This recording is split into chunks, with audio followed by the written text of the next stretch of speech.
Video শুরু হয়। Video শুরুতে আমরা দেখতে পারি যেখানে লাস্ট এপিসোডের লাস্ট সিনে দেখেছিলাম আমরা, যেখানে মেন ক্যারেক্টার এনশিয়েন্ট গডের কাছে চলে গেছিল, যেখানে এনশিয়েন্ট গড মেন ক্যারেক্টার অবস্থা পুরোপুরি খারাপ করে দিয়েছিল। কিন্তু তখন আমরা দেখতে পাচ্ছিলাম লাস্ট সিনে যে এখানে ওয়ার্ল্ডটি মেন ক্যারেক্টারকে একটি ফুড দিয়েছে। আর এখন আমরা দেখতে পারি যেখানে মেন ক্যারেক্টার তার কনসিয়াসনেসের ভিতর চলে এসেছে। এটা দেখে মেন ক্যারেক্টার অবাক হয়ে যায়। তখনই মেন ক্যারেক্টার নজর পড়ে যায় ওয়ার্ল্ডটির পর আরেকটি ফুড ধরেছে। মেন ক্যারেক্টার বলে, হ্যাঁ এখানে আরেকটি ফুড ধরেছে আর এটি এবার রেনবো কালারের। তখন এটা দেখার পর মেন ক্যারেক্টার দাঁড়ায় পড়ে আর দাঁড়ায় পড়ার পর বলে যে ওয়ার্ল্ডটির বর্তমান যে লেভেল, সেই লেভেল আন্দাজে আমার মতে সে তো রেনবো কালারে কোনো ফল তৈরি করার কথা না। হ্যাঁ, তখনই মেন ক্যারেক্টার সিস্টেমটাকে মেন ক্যারেক্টারকে বলা হয় এই ফলটি এখনও পাকেনি আর এটির ইনফরমেশনও পুরাই আননোন। আর এটি মোস্ট পাওয়ারফুল ডিভাইন সোলের একটি বীজ দ্বারা তৈরি হয়েছে। আর এটিকে পাকানোর জন্য নিগত পানি দিতে থাকতেই হবে, পানি দেওয়া থামা যাবে না। তাও এটি কোনো সাধারণ পানি না, এটি জীবিত যত সোল আছে সেই সোলকে পানি হিসাবে দিতে হবে। তখন এই সব কিছু দেখার পর মেন ক্যারেক্টার কল্পনা করতে করতে বলে যে সেই এনশিয়েন্ট গড আমাকে ডিভোর করার চেষ্টা করতেছিল। দেখো এখন ওয়ার্ল্ডটি তাকেই ডিভোর করে একটি ফলে ট্রান্সফরমেশন করে দিয়েছে বা রূপান্তরিত করে দিয়েছে। যদি এই ওয়ার্ল্ডটি সাধারণত কোনো কাজ বা অভিশাপ, এক কথায় অভিশাপকে আটকাতে পারে না, কিন্তু যদি কোনো সোল বা স্পিরিট হয়ে থাকে তাহলে তার সামনে সবচেয়ে পাওয়ারফুল একজন তাকে সোলকে একদমই আটকাতে পারে। যাই হোক না কেন, কিন্তু সবচেয়ে সমস্যার বিষয় হলো এই ফলটাকে পাকানোর জন্য যে পরিমাণে জীবিত মানুষের যে সোল বা জীবিত কোনো বস্তু বা যাই হোক না কেন সেটা জীবিত হতে হবে এবং তার ভিতরে সোল হওয়া লাগবে। সেই জিনিসটা পাওয়াই সবচেয়ে বেশি মুশকিল। কিন্তু তখন হঠাৎ করে লিটল জিয়া মেন ক্যারেক্টারকে ডাকে, বলে ফাদার ফাদার আপনি জেগে উঠেছেন। তখন মেন ক্যারেক্টার বলে লিটল জিয়াও। তখন মেন ক্যারেক্টার তাকে দেখে পুরাই চমকে যায়। মেন ক্যারেক্টার দেখে সে একটি বড় একটি মনস্টার বা বলতে পারো তার একটি মাউন্টের উপর সে বসে আছে। এটা দেখে তো মেন ক্যারেক্টার পুরাই অবাক। তখন লিটল জিয়াও মেন ক্যারেক্টারকে বলে, ফাদার আমি অলরেডি সেই সব বাকি সব মনস্টারদের একটি লেসন শিখিয়ে দিয়েছি। কিন্তু মেন ক্যারেক্টার সেটা দেখে তাদেরকে দেখে পড়ে অবাক হতেছে। তখন লিটল জিয়াও বলে যে ফাদার দেখো এই মাউন্টটা অনেক সুন্দর না, অনেক ভালো না, হ্যাঁ অসাধারণ না। তখন মেন ক্যারেক্টার তো পুরাই অবাক হতেছে। মেন ক্যারেক্টার চেলে বলতেছে যে কি, হ্যাঁ এটি সেই কনসিয়াসনেসের সেই মনস্টার না, হ্যাঁ যেটি লেভেল 9-এর, আর এটি লিটল জিয়াও তার মাউন্ট হিসেবে ব্যবহার করতেছে। হ্যাঁ, আর এটি সেই মনস্টার না যে জি সিনিউ তাকে সামলাতে পারতেছিল না। হ্যাঁ, মানে হতেছেটা কি এখানে, গন্ডগোলটা কি? হ্যাঁ, খালি তাই না, এছাড়াও যত মেন্টালি টাইপের যেসব মনস্টার আছে, মাইন্ড টাইপের সব মনস্টারগুলো লিটল জিয়ার কথা শুনতেছে। হ্যাঁ, তো মেন ক্যারেক্টার এইসব দেখে অবাক হতেইছে। কিন্তু লিটল জিয়া বলে ফাদার ফাদার কী হলো? তারপরে মেন ক্যারেক্টারের কাছে এসে মেন ক্যারেক্টার হাতে ধরে বলে, ফাদার এই মাউন্টটি অনেকটাই ভালো আছে, আপনি তাড়াতাড়ি চলুন আর চলেন আমরা চাই একটু চড়ি। আর এমনিতে সিস্টার এটা পছন্দ করে না, কিন্তু আপনার সিস্টার পছন্দ করে। এই লাস্টের কথাটা আমি মানে বুঝলাম না, মেন ক্যারেক্টার আপনার কোন সিস্টারের কথা বলতেছে এখানে? যাই হোক, তারপরে মেন ক্যারেক্টারকে নিয়ে উঠতে যাচ্ছে। তখন মেন ক্যারেক্টার সিলে বলতেছে তুমি কি এই মনস্টারটাকে কন্ট্রোল করতে পারো? হ্যাঁ, তখন এই কথা শুনে মেন ক্যারেক্টারকে নিয়ে আগে মনস্টারের পর বসায় আর বলে ইয়াপ হ্যাঁ পারি চালাতে। তখন মেন ক্যারেক্টার এসব শুনে অবাক হতেইছে। তখন লিটল জিয়া বলে যে এদেরকে নেদার ডিমন বলে। আর আমার ইনারের যে মেমোরি, সেই আন্দাজে আমার যতটুকু মনে আছে, সেই ইটারনাল হেলের ভিতর অলরেডি আমি তাদেরকে সাপ্রেস করে ফেলেছিলাম। আর তাছাড়াও তারা অনেক বেশি ইউজফুল তাদেরকে মাউন্টের মতন ইউজ করার জন্য। এইসব কথাগুলো শুনে মেন ক্যারেক্টার তো পড়ে অবাক। মেন ক্যারেক্টার বলে হ্যাঁ নেদার ডিমন, হ্যাঁ মাউন্টেন ইউজফুল। তখন এইসব কথা শুনে দেখতেই পাচ্ছে যে মেন ক্যারেক্টার অবস্থা প্রচণ্ড খারাপ। কিন্তু তাও মেন ক্যারেক্টার লিটল জিয়াওকে বলে যে আমরা কি এদেরকে বাইরে নিয়ে যেতে পারি? হ্যাঁ, তখন এই কথা শুনে লিটল জিয়াও বলে ইয়াপ হ্যাঁ নিয়ে যেতে তো পারি, কিন্তু শর্ট টাইমের জন্য। বেশিক্ষণ যদি আমরা বাইরে রাখি তাহলে হ্যাভেনলি ওয়ে দিয়ে তাদেরকে খতম করে দেওয়া হবে। আর তাছাড়াও এইগুলো শুধুমাত্র ইটারনাল হেলের গভীরের ভিতরেই থাকতে পারে। কিন্তু তাও কে ভাবতো যে এনশিয়েন্ট গডের যে কনসিয়াসনেস তার ভিতর তারা আছে। হ্যাঁ, যাই হোক, তখন এইসব কথা শোনার পর মেন ক্যারেক্টার মনে মনে বলে যে এটি খুবই খারাপ যে তাদেরকে আমরা বেশিক্ষণ বাইরে রাখতে পারবো না, কিন্তু তাও যদি শর্ট টাইমের জন্য ধরি তাহলে এটি আমাদের অনেক বড় একটা ট্র্যাম্প কার্ড হিসেবে কাজ করতে পারে। তখন মেন ক্যারেক্টার মাথায় মনে পড়ে যে এখানে শুধুমাত্র এই ইনসেক্ট টাইপের কিছু মনস্টার না, আরও কিছু মনস্টার ছিল যেগুলো সাপের মতন, আর বাকি কিছু মনস্টার ছিল।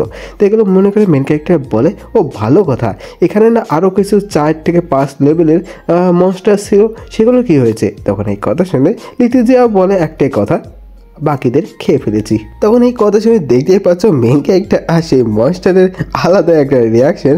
তখন মেন ক্যারেক্টার বলে, তুমি বলেছিলে না যে সেই হৃদয়টি খাওয়ার পর তোমার পেট একদম ফুল হয়ে গেছে, তোমার আর খাওয়ার জায়গা নাই, হ্যাঁ? তখন এই কথা শুনে লিটিল জিয়া বলে, রিপ্রোডাকশন করার পর আরও বেশি খিদে লেগে গেছিলো। তখন এই কথা শুনে মেন ক্যারেক্টার আর কি বলবো, মেন ক্যারেক্টার বলে, তুমি একদম ঠিক করেছো। তারপর মেন ক্যারেক্টার বলে, তাহলে চলো এখন আমরা এখান থেকে চলে যাই, আমি আপাতত একটু একা থাকতে চাই। এই কথা বলে মেন ক্যারেক্টার তার মুখটা দাগটা একটা কাঁদতে কাঁদতে বলে যে আমাদের বাচ্চা আমাদের রিসোর্সেস নষ্ট করতেছে। যাই হোক না কেন, যদি এতে আমার যে একটু সুযোগ হয়, যাক, এই কথা বলেও মেন ক্যারেক্টার কাঁদতেছে আর হাসতেছে, মানে কাঁদতেছে মূলত কিন্তু হাসার রিয়াকশান দিতেছে। তো মেন ক্যারেক্টার বলে, যাই হোক না কেন, এখন কিছুই করা নেই, আপাতত যা পাইছি তাই নিয়ে সন্তুষ্ট থাকাই ভালো, হা হা। কিন্তু তখন হরকম মেন ক্যারেক্টার শুনতে পারে কেউ একদম চিল্লায় তার স্কিল বলতেছে যে স্কাই প্লেটিং ব্লেড, এই কথা বলে টেকনিকের সাহায্যে অ্যাটাকটি করতেছে একটি গেটের বার। তখন এসব দেখে মেন ক্যারেক্টার বলে, টিচার নাকি, হ্যাঁ? যাই হোক না কেন, সে এনশিয়েন্ট গডের যে সোলটি সেটি নেদার ডেমন বন্দি করেছে, আর এই কারণে এই জায়গাটি এখন মনে হচ্ছে আরও উইক হয়ে যাচ্ছে, সেই ডিফেন্সটা অনেক বেশি উইক হয়ে যাচ্ছে। তাই আমাকে যত তাড়াতাড়ি করতে হবে, যদি টিচার হয় তাহলে তো ভালো কথা, কিন্তু জি ফ্যামিলির লোকজন হলে সমস্যা হতে পারে। তারপর মেন ক্যারেক্টার লিটিল জিয়াওকে বলে, লিটিল জিয়াও তোমার যত ইনসেক্ট আছে তাদেরকে বলো দ্রুত খেতে, আর যদি খেতে না পারে তাহলে সব কিছু গুছিয়ে নিতে, কারণ আমার এখান থেকে দ্রুত বের হতে হবে। তখন এই কথা শুনে লিটিল জিয়াও বলে যে আমরা যদি এখন এখান থেকে যাই তাহলে কি আমরা পরে আসতে পারবো না? তখন মেন ক্যারেক্টার বলে যে না, এটা আমাদের জায়গা নেই, এটা আর এক জায়গা। তখন এই কথা শুনে লিটিল জিয়া বলে, কিন্তু আমি তাও আসতে চাই। তখন এই কথা শুনে মেন ক্যারেক্টার বলে যে লিটিল জিয়া বোঝার চেষ্টা করো, এই জায়গাটি আমাদের না, আর আমরা আসতেও পারবো না, আর আমাদেরকে ফ্রিতে এখান থেকে কিছুই দিবে না। আর তাছাড়াও মেন ক্যারেক্টার তারপর মনে মনে বলে যে তাছাড়াও যদি সোয়ার্ড গড জি লিংকিউ এখান থেকে কিছু একটা পেয়ে, এখান থেকে কোনো একটা সুযোগ সুবিধা পেয়ে সে একজন সোয়ার্ড গড হতে পেরেছে, আর এখন যদি সেই ভিতরে এসে আমরা যা যা করেছি এই সব কিছু দেখে তাহলে সে সম্ভবত, এই কথা বলে সে চুপ হয়ে যায়। মানে বুঝতে পারছো মেন ক্যারেক্টার কিসের ইঙ্গিত দিচ্ছে। তারপর আমরা দেখতে পারি যে লিটিল জিয়াও আমার এই মেন ক্যারেক্টারের কথা শোনার পর সে কাজে লেগে বসে, সে কাজ করতে করতে বলে যে ফাদার, আমি বর্তমান শুধুমাত্র এখান থেকে পাওয়ার ট্রেন করতে পারি আর সাপ্রেস করে এই জিনিসটা আরও বেশি দিন টিকায় রাখতে পারি, এছাড়া বেশি কিছু করতে পারবো না। তখন এই কথা শুনে মেন ক্যারেক্টার বলে, আচ্ছা ঠিক আছে, বাকি কিছু তোমার সিস্টারের পর ছেড়ে দিচ্ছি। তখন আমরা দেখতে পাই লিটিল ল্যান্ডকে, তার মুখটা পুরাই দেখতেই পাচ্ছ পুরাই অবাক আর একটু রাগ টাইপের। সে তারপর সামনে দেখে বলে যে এই দুর্গন্ধ যতই বল এইসব কি, হ্যাঁ, এগুলো আমি বেশিক্ষণ সহ্য করতে পারবো না।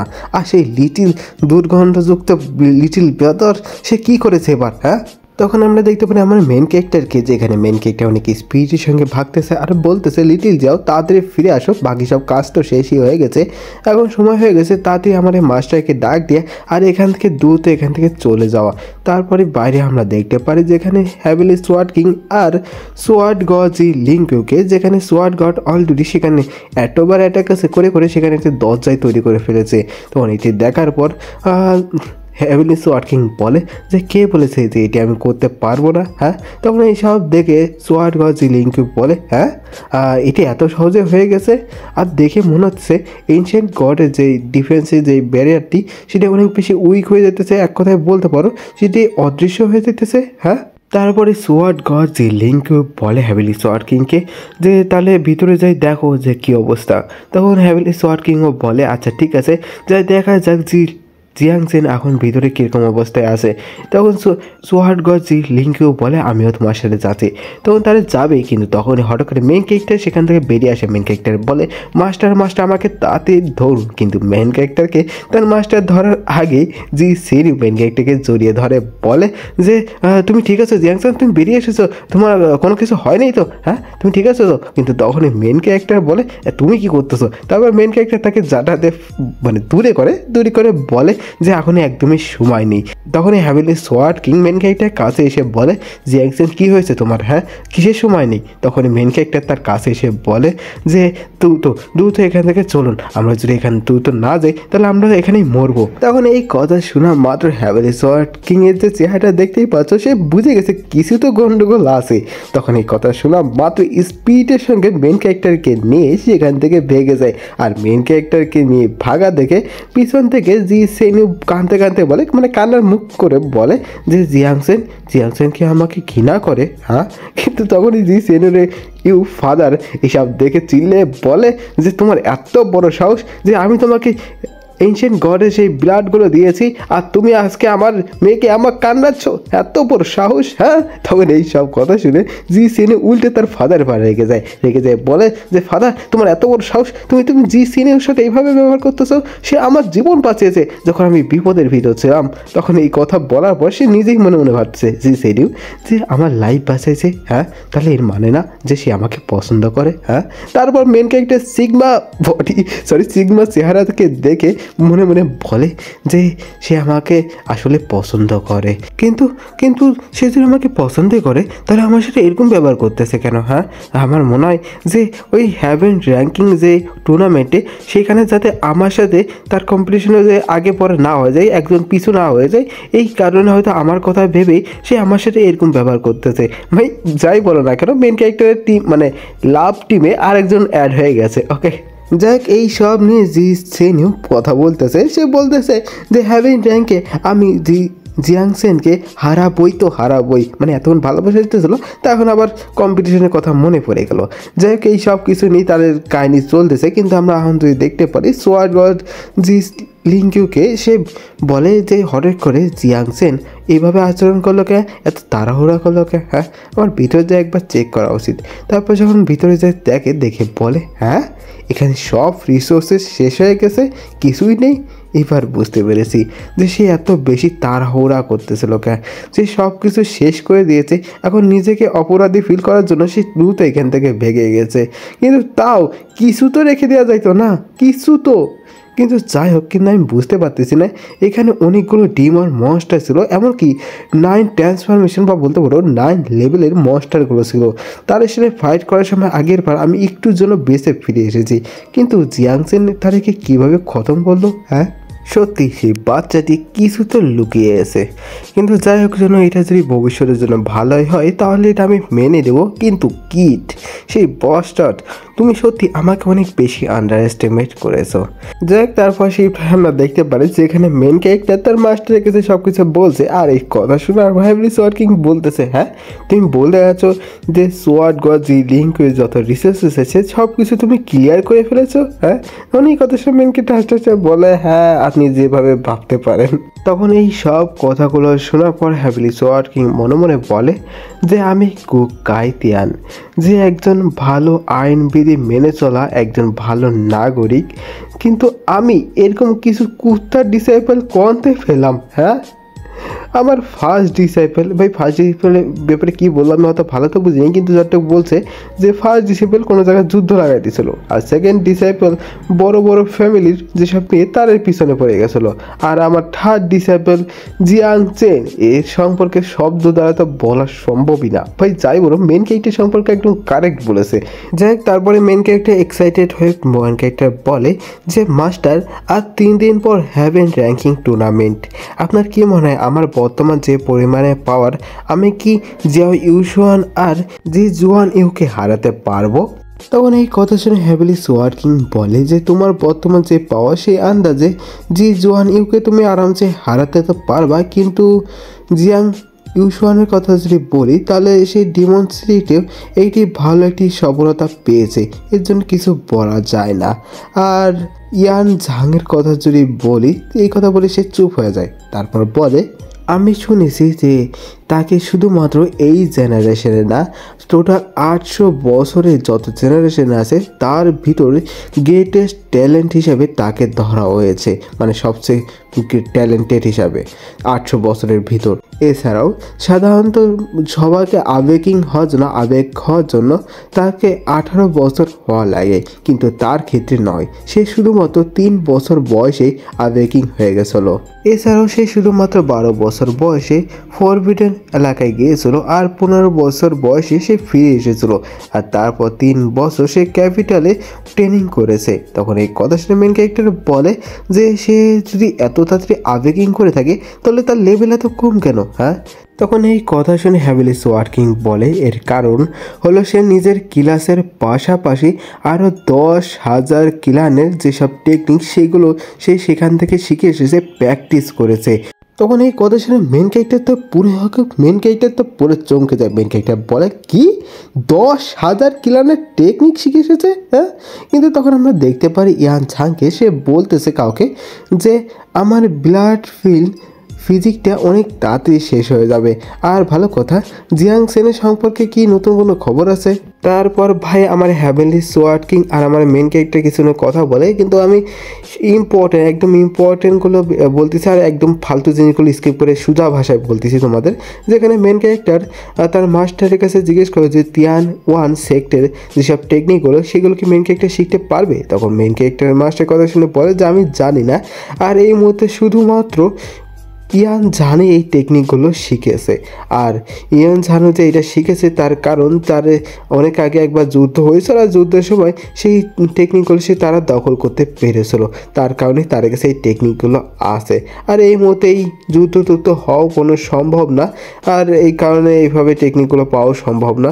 আর কারণ যুদ্ধ না হওয়ার কারণও হলো এখন শুধুমাত্র ডিফেন্সের দিক সবচেয়ে বেশি মনোযোগ দেওয়া হতেছে, যাতে কোনো ফাইট ইত্যাদি না হয়।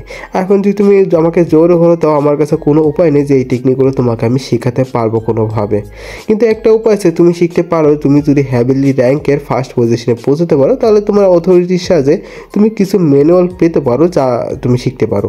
তখন এই কথা সে মেন ক্যারেক্টার বলে আচ্ছা ঠিক আছে, আমি বুঝতে পেরেছি। তারপরে শিফট হয়, আমরা দেখতে পারি আমার মেন ক্যারেক্টার বাড়িতে, যেখানে মেন ক্যারেক্টার নিজের পাওয়ার দেখে অনেক বেশি খুশি হতেছে আর বলতেছে এবারকার ট্রিপটি সত্যি অনেক বেশি ভালো ছিল। আর তাছাড়াও আজকে মনে হয় 9 মিয়াজমা উইন্স আর ক্রিমসন আর্মার ব্যাটেল এর রিপ্রোডাকশন হতে পারে। কিন্তু তখন হঠাৎ করে মেন ক্যারেক্টার ফিল করেছি তার কনসিয়াসনেসের ভিতরে কি যেটা হচ্ছে। মেন ক্যারেক্টার দেখে যে এখানে একটি ফল ধরেছে। মেন ক্যারেক্টার দেখে বলে যে এটা কি আমার ইনসেক্ট বাড়ার জন্য আইটি ফল ধরেছে? হ্যাঁ, আর এবারকার গ্রিন অপরচুনিটি মানে গ্রিন ফল। হ্যাঁ, তখন এই সিস্টেম থেকে মেন ক্যারেক্টারকে বলে মেন ক্যারেক্টার পেয়েছে একটি গ্রিন কালারের ঠান্ডার ফুড। এটি খেলে মেন ক্যারেক্টার তার হিডেন ট্যালেন্ট আনলক করতে পারবে বা হিডেন জব আনলক করতে পারবে, আর এটির নাম হবে থান্ডার মাস্টার। আর মেন ক্যারেক্টার ক্লাস ট্যালেন্ট হিসেবে কিছু স্কিল তো অবশ্যই আছে, তার ভিতরে 3টে আছে।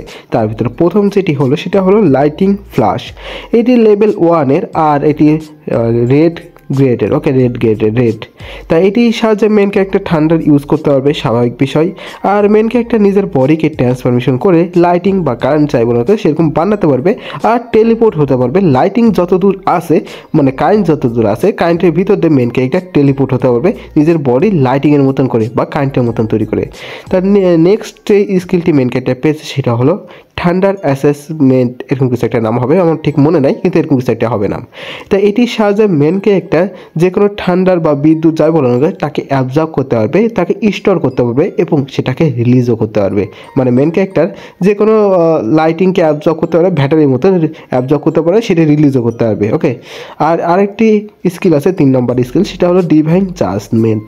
এটির সাহায্যে মেন ক্যারেক্টার নিজের হাত দুটিতে অনেক মারাত্মক অনেক পাওয়ারফুল ঠান্ডার ইউজ করতে পারবে। মানে এক কথায় বলতে পারো যে বোল্ট, কারেন্টের যে বোল্ট সেটি বেড়ে যাবে যখন main character divine judgment use করবে। যাই তখন এই সব কিছু দেখার পর তো মেন ক্যারেক্টার পুরাই খুশি, বিশেষ করে মেন ক্যারেক্টার তার স্কিলগুলো দেখার পর তো আরও খুশি। মেন ক্যারেক্টার বলে যে এখন দেখে মনে হচ্ছে যে আমি সত্যি এখন একজন ডুয়েল জব মাস্টার।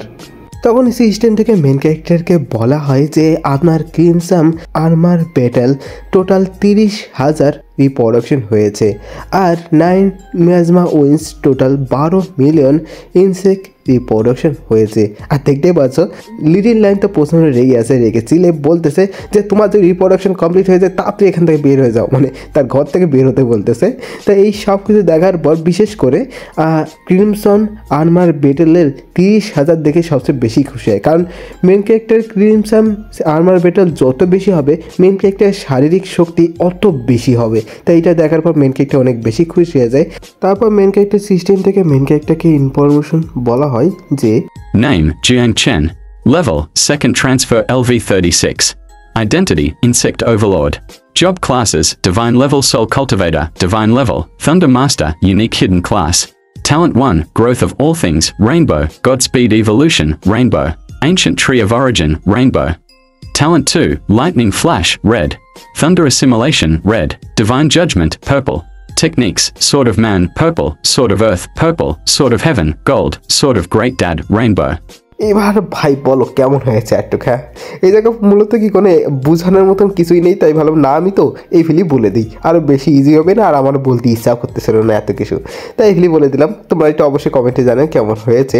আর অনেকে আবার কমেন্টে করতে বুঝবা না যে মূলত কি এই জায়গায় দেখবা টাইম আছে না, তা কমেন্ট অপশনে যে ডাইন দিকে উপরের দিকে দেখবা কি টাইমের একটা অপশন আছে, সেই টাইমে ক্লিক করে দিলে এই এই টাইম অ্যাড করে নেবেন, তারপর কমেন্ট করে দিয়ে বলো যে কেমন হয়েছে। ওকে, বলে দেবো, অনেকে টাইম দিয়ে কমেন্ট করতে জানে না তাই বললাম। ওকে, যাই হোক, তারপর মেন ক্যারেক্টারের ইনসেক্টের সম্পর্কে বলা হয় যেখানে মাদার ইনসেক্ট লিটিল 9 লেভেল 36, আর তার সম্পর্কে আর কি বলবো, তার বাচ্চা 12 মিলিয়ন। আর নেক্সট মাদার ইনসেক্ট হলো জিয়া লেভেল 32, আর তার সম্পর্কে আর কি বলবো, তার বর্তমান বাচ্চা 30,000। আর মেন ক্যারেক্টারের বর্তমান পাওয়ার বা বলতে পারো শক্তি 409, অ্যাজিলিটি 428, উইল পাওয়ার 379, আর কনস্টিটিউশন ভাই যাই হোক না কেন এটা কি আমি ভালো জানি না, তাই এটা হলো টোটাল 498। আর ব্যাটেল স্টার বর্তমান মেন ক্যারেক্টার 410 স্টার। এই সব কিছু দেখার পর মেন ক্যারেক্টার বলে যে আমার ইনসেক্ট বৃদ্ধি হওয়ার সাথে সাথে আর তাছাড়াও নতুন কিলা যার নাম থান্ডার মাস্টার, এটি পাওয়ার পর এখন আমার ফাইটিং যে স্টারটি ব্যাটেলের স্টারটি সেটা অনেক বেশি বেড়ে গেছে। আর তাছাড়াও কিনসাম ব্যাটার আর্মার যে ইনসেক্টটি সেটিও বৃদ্ধির সাথে সাথে এখন অ্যাট্রিবিউট আমার দ্বিগুণ হয়ে গেছে আগের চেয়ে। তারপর মেন ক্যারেক্টার নিজের পাওয়ার চেক করতে করতে বলে, ভাই কি বলে আমি মেন ক্যারেক্টার যেভাবে বলছে সেইভাবে বুঝতে পারতেছি না, কিন্তু আমি বুঝতে পারতেছি যে মেন ক্যারেক্টার আসলে কী বলতে চাইতেছে। মেন ক্যারেক্টার বলতে চাইছে যে আমি হয়তো সেই হ্যাভিং র্যাঙ্কিং সেই টুর্নামেন্টে সেই থেকে 9 মিয়াজমা উইন্স ব্যবহার করতে পারবো না, কিন্তু তাও বর্তমানে আমার কাছে যে পাওয়ার আছে বিশেষ করে এই থান্ডার মাস্টারি এটির সাহায্যে আর আমার সোয়ার্ড টেকনিকের সাহায্যে আমি অনেক ভালোভাবে ফাইট করতে পারবো, ক্লিয়ারলি ফাইট করতে পারবো। তাই আমি এখন ভাবতেছি যে তারপর কয়েকজনের নাম নাই, কারের নাম নাই ভাই আমি শিওর না, কিন্তু তাদের নাম নিয়ে বলে যদি আমার পর বেশি প্রেশার হয় তাহলে আমি পুরোপুরি পাওয়ারটি রিলিজ করব, পুরো পাওয়ারটি ইউজ করবে, কিন্তু ভাই 9 মিয়াজমা উইন্স বাদে। ওকে, তাছাড়া বাকি যতগুলো স্কিল আছে অ্যাবিলিটি আছে সবগুলো ইউজ করবে। তারপরে শিফট হয়ে আমরা দেখতে পারি কিন লিও ওয়াজোন পর্বতমালার ভিতরে, যেখানে একটি ড্র্যাগন উড়ে যাচ্ছে। হ্যাঁ, যাই তারপরে আমরা দেখতে পাই সেটি আসলে একদম ড্র্যাগন বা পুষা ড্র্যাগন টাইপের কিছু হবে বা পাওয়ার টাইপের কিছু একটা হবে। সে এসেছে আর তার সামনে আরও কিছু লোকজন আছে, তা সে আসার সাথে সে বলতেছে যে তোমরা এত তাড়াতাড়ি চলে এসেছো, হ্যাঁ আমার মতো নাও না কেন, আমি গুয়াং হাই থেকে কেবল মরতে বেঁচে ফিরে আইছি।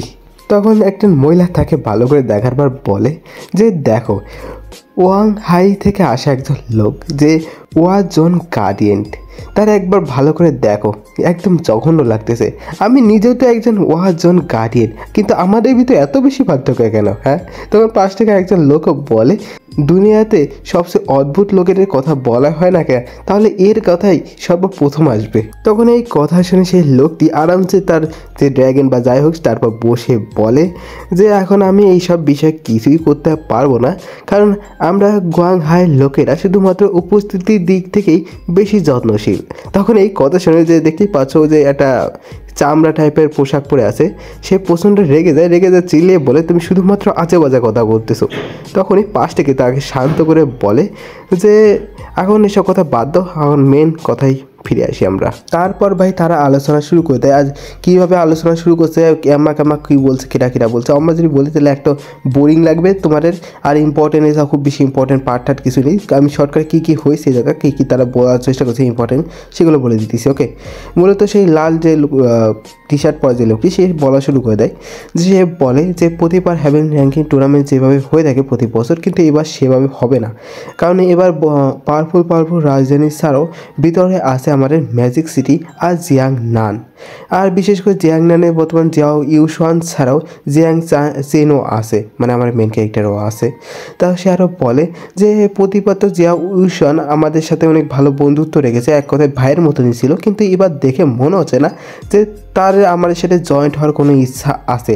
মূলত এরা মানে অনেকগুলো রাজধানী বা বলতে পারে সিটি মিলে এক হয়ে বাকি যত সিটিগুলো আছে তার সাথে কম্পিটিশন করে জিতে আসার চেষ্টা করে, তাই এটাই বলতেছে। তো এই সব কথা শোনার পর সেখানে সে মহিলাটি বলে যে তাহলে একটা কাজ করি, আমরা সবাই মিলে সর্বপ্রথম জিয়াং নানের পার ফোকাস করি, তাকে হারানোর চেষ্টা করি। যদি আমরা তাকে হারাতে পারি তাহলে ফার্স্ট পজিশন, যদি আমরা নাও পাই তাহলে কমপক্ষে সেকেন্ড পজিশন তো আমরা পেয়েই যাব। তখন এই কথাগুলো শোনার পর একজন বলে যে লাল টি শার্ট, সে বলে যে আচ্ছা ঠিক আছে, তাহলে ম্যাডামের কথায় কে কে রাজি সবাই হাত তোলো। তারপরে এক এক করে নিজের রাজধানীর নামগুলো উচ্চারণ করে তবে হাত তোলা শুরু করে দেয়। ভাই আমি আর বললাম না কিরা কে, কারণ এমনি তোমরা বুঝবার না, পরে কনফিউজ হয়ে যাবে, মানে আমি নিজে কনফিউজ হয়ে যাবো, মানে মেন টাইপে আমি বলবানি নামগুলো। তো তারা হাত তোলা শুরু করে দেয়, কিন্তু একজন পারে। তখন দেখতেই পাচ্ছ কাকে বলতেছে, তাকে বলে যে তুমি এখন হাত তোলো নেই। তখন এই কথা শুনে সে বলে যে তোমার এই মিটিং শেষ হয়ে গেছে। হ্যাঁ, কিন্তু দুঃখিত ভাইরা যে এবার আমি তোমার সাথে জয়েন্ট হওয়ার জন্য আসিনি, এবার আমার রাজধানী আমার ওয়াজন মানে গুয়াংহাংয়ে জিতবে। তখন এই কথা শুনে সেখানে যে কোর্ট পাওয়া লোকটি দেখতে পাচ্ছে, সে বলে হ্যাঁ তুমি কি ফালতু কথা বলতেছো। তখন এই কথা শুনে সে বলে যে আমি কোনো ফালতু কথা বলতেছি না, এবার আমার ওয়াজন মানে গুয়াংহাই ফার্স্ট পজিশন নেবে। আর তাছাড়া আমি তোমার সাথে কোনো মিটিংয়ের জন্য আসিনি, এখন আমি চলে যাচ্ছি। এই কথা বলে চলে যেতে যেতে বলে যে কোনো চিন্তা করো না, যে আজকে মিটিংয়ে যা হয়েছে আমি কারো কাছেই বলবো না, কিন্তু আমার ওয়াজনই জিতবে, ফার্স্ট পজিশনই পাবে। তারপর তাদের যাওয়ার পর তারা আলোচনা শুরু করে দেয়। বিশেষ করে সেই যে চামড়া পরা টাইপের লোক যে আছে সে বলে যে তার আসলে হয়েছেটা কি, হ্যাঁ সে কী আজে বাজে কথা বলতেছিল। তখন আরেকজন বলে তার মনে করে গাধাতে লাথি মারেছে, সে পুরো পাগল হয়ে গেছে। তখন এইসব কথা শোনার পর সে লাল কোট পরে মানে লাল টি শার্ট পরে লোকটি সে বলে যে এইসব কথা বাদ দাও, তাকে ইগনোর করো। আর মনে হয় সে কোনো ট্র্যাম কার্ড টাইপের কিছু একটা পেয়েছে, তা আমরা জানি না, তার জন্য সে এত বেশি কনফিডেন্স। কিন্তু যাই হোক না কেন, এতে আমরা কিছুই আসা যায় না। মেন হলো আমাদের 4টি রাজধানী যদি একতা হয়ে ঠিক মতো নির্দিষ্ট অনুযায়ী কাজ করে, আর যদি আমাদের পরিষ্কার রেডি থাকে আগে থেকে, তাহলে আর কোনো চিন্তা নেই। তারপর সবাই একটাই কথা বলে যে জিয়াংনান হারবে। যাই হোক, এবার জিয়াংনান হারবে কি না তা আমরা পরেই জানবো, কারণ সেখানে তো আবার মেন ক্যারেক্টার থাকে না। কিন্তু যাই হোক সেটা ইম্পর্টেন্ট না। তারপরে শিফট হয় আমরা দেখতে পারি চুজিয়াং সিটি ইয়ংশান পিকে, যেখানে একটি লাল কোট টাইপের কিছু একটা হুডি টাইপ, বা যাই হোক এটার নাম কী আমি জানি না, সেটি পরে একজন লোক দাঁড়িয়ে আছে, তার পেছনে কিছু লোকজন বসে আছে বা হাঁটু গেড়ে বসে আছে। তো সে লাল কোট পরা যাই হোক না কেন, সে বলে যে আমাদের সন অফ গড বর্তমানে তার কী পরিস্থিতি। হ্যাঁ, তখন এই কথা শুনে পাঁচটা একজন বলে যে লর্ড আপনার কোনো চিন্তা করার কোনো দরকার নেই, আমার এই সন অফ গড একদম ভালোভাবে কাজ করতেছে। আর সে গুয়াং হায়ের ইয়ন জানতিয়ান এর একদম বিশ্বস্ত হয়ে গেছে। আর বলতে পারো ইয়ন জানতিয়ান কে, ওই যে ড্র্যাগনে এসেছিলেন একটি লোক, সেই হলো ইয়ন জানতিয়ান। আর তার ট্র্যামকার্ড সম্পর্কে আমরা এখান থেকে জানতে পারতেছি, এখানেও কোনো গন্ডগোল তো আছে এখন। যাই হোক, তারপর সেই লাল কাপড় পেছনে সেই লোকটি বলে যে আমাদের সন অফ গড এর পাওয়ার আন্দাজে এই বছরে সবচেয়ে গ্রেট জিয়া সবচেয়ে পাওয়ারফুল ব্যক্তি হবে আমাদের সন অফ গড, আর সেও আমাদের এনশিয়েন্ট গড কাল্টের। আমি সত্যি দেখতে চাই সেসব গার্ডিয়ানদের চেহারা, যে যখন তারা জানতে পারবে সত্যিটা। আর এখন আমাদের কাজ অনেক তাড়াতাড়ি কমপ্লিট হয়ে গেছে, এখন শুধুমাত্র হ্যাভেন র্যাঙ্কিং টুর্নামেন্টটা শুরু হওয়ার বাকি। আর তখন 20 টাইট পুরো চুজিয়াংকে ক্লিন করে দেবে, আর চুজিয়াং হবে আমাদের এনশিয়েন্ট গডের স্যাক্রিফাইস। এই কথা বারবার বলতে বলতে তারা একটি পাওয়ার ইউজ করে, আর তারা সেখানে কি হয় আমি জানিও না, কারণ তারপর শিফট হয়ে আমরা দেখতে পারি যে জিয়াং নান ওয়া জোনের সেন্ট্রাল স্কোয়ারে, যেখানে একটি লোক বাকি কিছু বাচ্চাদের কিছু একটা দেখাচ্ছে। তারপর আমরা দেখতে পারি সে আর কেউ না, কমান্ডার টুয়াং সবাইকে এক্সপ্লেন করতেছে। সে বলতেছে যে হ্যাভিং র্যাঙ্কিং টুর্নামেন্ট গতকালকেই, আর আমি তোমার আজকে সব কিছু মানে কালকে সব কিছুই বলে দিয়েছিলাম যে রুলস কী, কিন্তু তাও আজকে আমরা রিপিট করব যাতে তোমরা যদি কেউ ভুলে যাও সেটা মনে রাখতে পারো। তখন আমরা মেন ক্যারেক্টার কথা শুনে বলতেছে যে রিপিট করবে আবার, তো এটি কি আমার জন্য? মূলত আমি কালকে মানে আগে ছিলাম না এখানে, তা সে মনে হয় তার জন্য আবার রুলসগুলো বলতেছে। তারপর কমান্ডার ডং এক্সপ্লেন করে বলে এই হ্যাভেন র্যাঙ্কিং যে টুর্নামেন্টটি, এটি টোটাল 8টি ওয়াজন মিলে হবে আর টোটাল 80 জন প্লেয়ার হবে। আর ভাই বলতে পারো যে প্লেয়ার বললাম কিসের জন্য ভাই, সত্যি কথা বলতে এটা আমার এই নিয়ম কানুন শুনে আমার ফ্রি ফায়ারের কথা মনে হচ্ছে, ফ্রি ফায়ার নিয়ম কানুনের সাথে মিলে খাই দিতেছে। তারপর যা কমান্ডার বলে যে এখানে টোটাল 2টি রাউন্ড হবে, তার ভিতর প্রথম যে রাউন্ডটি সেখানে হলো যে তোমাদের 2টি টিম হবে, যে টিমের ভিতর একটি টিম হারতে হবে, মানে 4টি ওয়াজনকে হারতেই হবে। কারণ যেহেতু 8টি ওয়াজন মিলে হতেছে তাহলে অবশ্যই 8টি 2 ভাগ করলে 4 মানে এক টিমকে হারতেই হবে।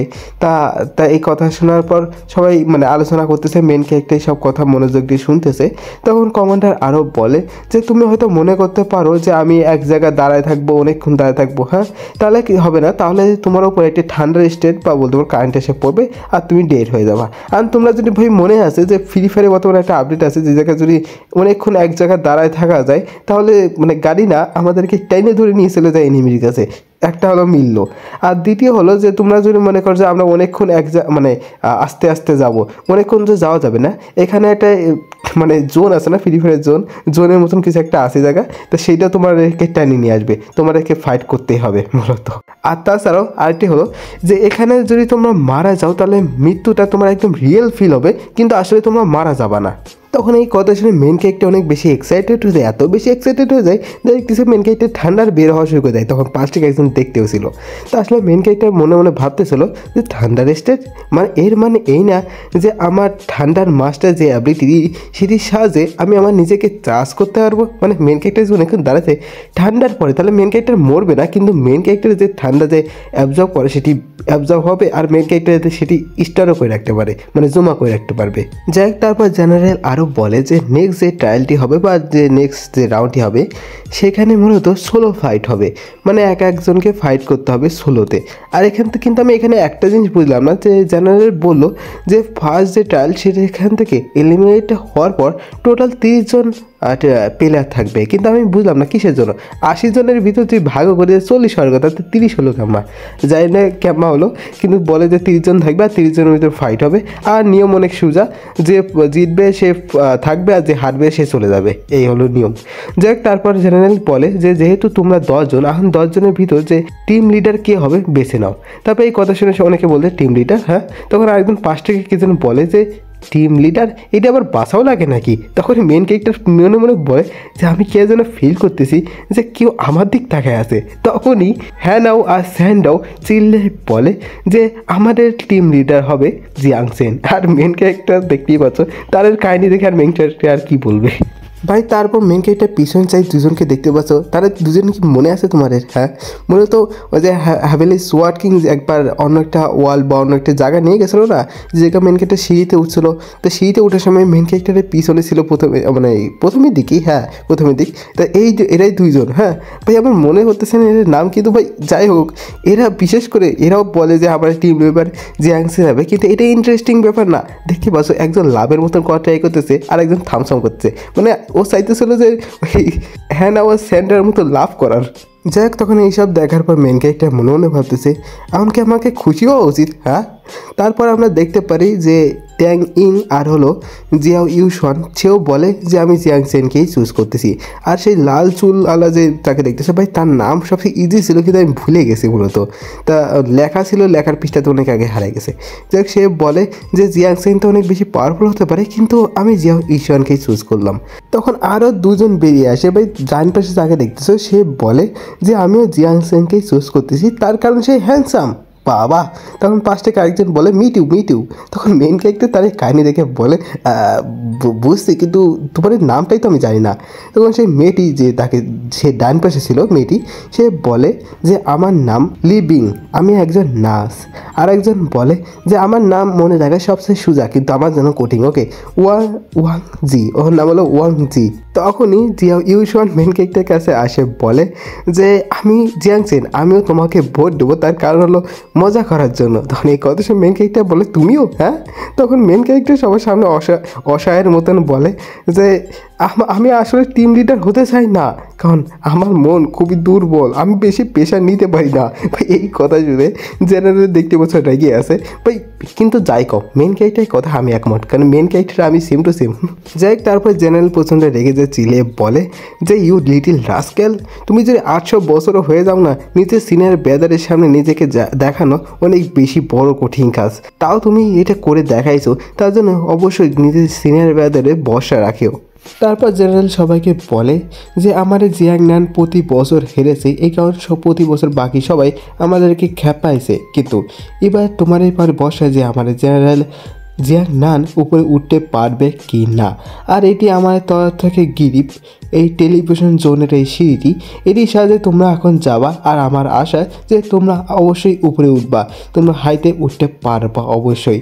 আর তাছাড়াও তোমাদের যাওয়ার পর টিয়াং দাওয়ান তোমাদের জন্য অপেক্ষা করতেছে, সেই তোমাদের গার্ডিয়ান হবে, সেই তোমাদেরকে বাকি দিন সব কিছু বোঝাবে।